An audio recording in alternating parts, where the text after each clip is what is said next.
Президент Садыр Жапаров бүгүн Саламаттыкты сактоо министрлигине караштуу Улуттук госпиталдын травматология бөлүмүнө пландан тышкары барды. Улуттук госпиталдын башкы дарыгери Токтобай Манаевдин маалыматы боюнча оорукананын аталган бөлүмү 2011 жылдан бери иштебей бош туруп, өтө начар абалга келген. Үстүбүздөгү жылы имаратты оңдоо иштери бүтүп, бейтаптарды кабыл алуу жарым-жартылай башталган. Мамлекет башчысы 150дөн ашык орунга эсептелген травматологиялык корпустун оңдолгон имаратын көрүп чыкты. Мында бардык заманбап талаптарга жооп берген медициналык жабдуулар бар. Сөөк, ириңе, муундар патологиясы, травматология жана чоңдордун ортопедиялык бөлүмдөрү ачылат. Ошондой эле операциялык блок жана жандандыруу палаталары бар. Ооруканага барганда Садыр Жапаров Улуттук госпиталдын кызматкерлери менен баарлашып, алардын эмгек акы, медицина кызматкерлерин турак жай менен камсыздоо боюнча жана чет элдик клиникалар менен кызматташууга байланыштуу суроолоруна жооп берди. Мамлекет башчысы үстүбүздөгү жылдын 1-апрелинен тарта социалдык кызматкерлердин, анын ичинде дарыгерлердин эмгек акысын жогорулатуу пландалып жатканын эске салды.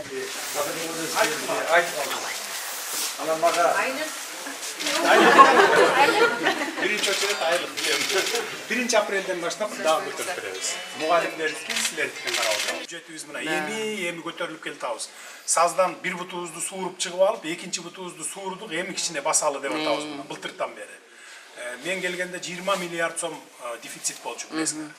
А быйыл аны жойдук. 21-жылдын аягына чейин жойдук. Эми мына эмдиги жылдан баштап быйыл, то есть жылдын аягынан баштап жакшы деңгээлге жетебиз. Президент өлкөдө социалдык кызматкерлерди эле эмес, өлкөнүн бардык жарандарын турак жай менен камсыз кылууга багытталган жеңилдетилген ипотекалык насыялоо боюнча мамлекеттик программа ишке ашырылып жатканын дагы бир жолу белгиледи. Президент Садыр Жапаров жарандардын бардык категориялары үчүн жеңилдетилген ипотекалык ресурстардын жеткиликтүүлүгүн арттыруу аракеттери улантылат деп ишендирди. Жильоңорду эми 20-сында баштадык да баарына жетпейт деп. Болсо 100 үй бүлөгө жетет.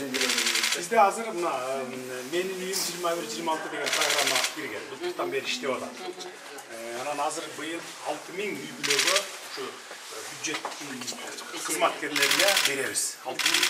15 жылдан былтыркы жылга чейин 5000 адамга бердилер. Былтыр биз 1000ге жакын адамга беребиз. Былтыр акчабыз болгон эмес.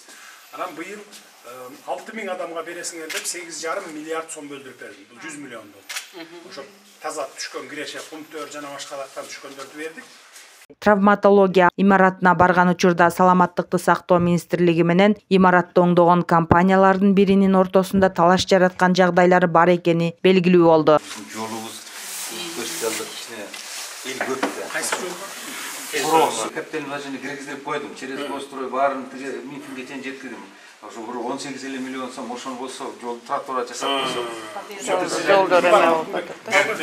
Sen gözüm ölgü aldım, немедленно жасап берди. 18 000 сом эчтеке эмес эле.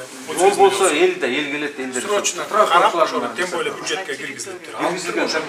Bir айдын ичинде бүтүргүлөндү. Мамлекет башчысынын көзүнчө тараптардын ортосундагы талаш маселелер чечилди. Корпус үстүбүздөгү жылдын 1-апрелинен тарта толук кандуу иштеп, бейтаптарды кабыл ала баштайт.